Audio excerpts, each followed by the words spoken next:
Pýtate sa, čo je v umení najdôležitejšie. Vzbudiť emóciu. Osloviť diváka. Jedno, či ide o knižku, sochu, alebo televíziu, či film.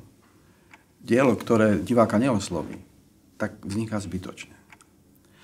Môj vzácny profesor, Andrej Bagar, vzácny to človek, ma upozornil na to, že nie je ani také dôležité, aby slzy tiekli z očí hercov. Dôležité je, aby slzy tiekli z očí divákov. A celé tajomstvo, ako to dosiahnuť. Radšej tvor, ako netvor. Preber sa z letnej letargie a začni tvoriť. Klikni sem dolu a požiadaj o grant viac umenia.